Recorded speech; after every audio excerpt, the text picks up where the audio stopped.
सावन चालू हुआ है, तुम्हारे घर में कोई गमला हो, कोई पौधा लगा हो, जो भी पौधा लगा हो, हम ये नहीं कहेंगे कि वो गुलाब का है कि गेंदा का है कि शमी का है कि बेलपत्री का है। जो पौधा तुम्हारे घर में लगा हो, अगर तुम्हें लगता है कि मेरी दुख का समय समाप्त नहीं हो रहा, मेरी दुख की घड़ी समाप्त नहीं हो रही, तो घर में रहने वाले जितने लोग आस्था चैनल पर कथा सुन रहे हैं, जितने फेसबुक यूट्यूब पर कथा सुन रहे हैं और जितने पुष्कर राज की इस पावन धरा पर बैठकर कथा सुन रहे हैं, उनसे निवेदन करेंगे, अगर मान लो एक दिन आपका निकल भी गया, 2 दिन आपके छूट भी गए, कोई दिक्कत की बात नहीं है। जो पेड़ तुम्हारे यहाँ लगा हो, जो पौधा तुम्हारे यहाँ लगा हो, जो वृक्ष तुम्हारे यहाँ लगा हो, जो क्यारा तुम्हारे यहाँ हो, कुंडी तुम्हारे यहाँ हो, उसी की मिट्टी को, उसी के पेड़ के नीचे, उसी पौधे के नीचे उस मिट्टी को थोड़ा सा हाथ से उसको उठाकर एक लिंग की आकृति बना ले। उसमें जलाधारी बनाने की जरूरत नहीं, केवल लिंग की आकृति बनाकर उसी की पूजन वहीं कर पानी चढ़ाकर 15 से 20 मिनट बाद अपना काम करने के बाद उसी को उसी मिट्टी में विसर्जन कर दें, अपनी कामना कर देव अधिदेव महादेव 2 महीने के बाद क्या देगा ये वही जान सकता है। सावन के महीने में 2 लोटा जल महादेव जी को चढ़ाने के लिए जाओ, तब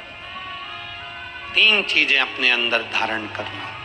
पहले नंबर का तो 2 लोटा जल जब घर से लेकर जाओ तो जरूरी नहीं कि दोनों हाथों में लेकर जाओ, एक लोटे के ऊपर दूसरा लोटा रखकर दूसरा हाथ से अगर कोई काम हो, पल्लू लेना हो या कोई कार्य हो तो कर सकते हो। नहीं तो तुम 2 लोटा हाथ में रख लो और पल्लू डालना ना, मैं सिर पे जरा सिर पे पल्लू, अब वो तुम्हारा लोटा हाथ में, बेचारा वो भेरू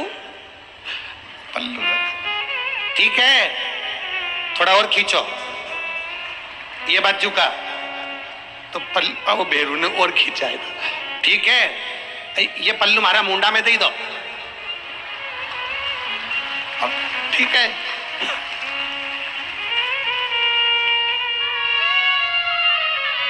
और थोड़ी दूर चली और याद आ गया, ओ बाप,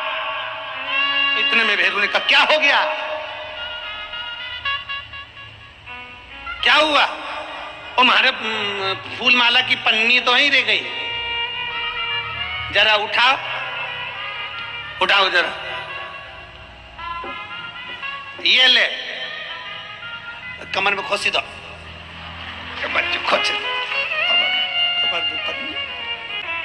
निवेदन है अगर 2 लोटा हाथ में ना तो एक के ऊपर एक लोटा रखकर भगवान की भक्ति धारण करते हुए 3 चीजों में एक चीज जल 2 लोटा,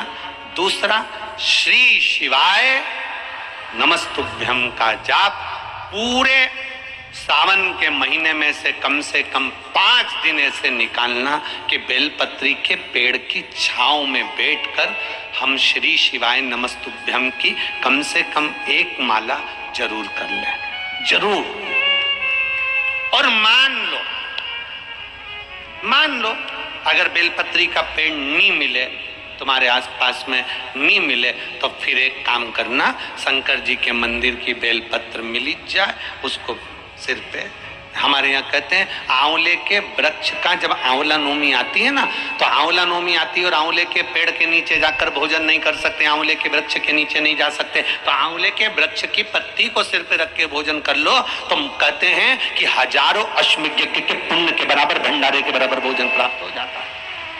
आंवले के वृक्ष की पत्ती, तो वो बेलपत्र भी मस्तक पर बाबा को प्रणाम कर फिर वही बेलपत्र का आनंद करते हुए भाव से उस बेलपत्र को मात्र शीश से लगाई लिया ना, मस्तक पर चढ़ाई लिया ना, तो भी भगवान की अविरल भक्ति प्राप्त हो सकती है, अविरल। और मान लो बेलपत्र भी ना मिले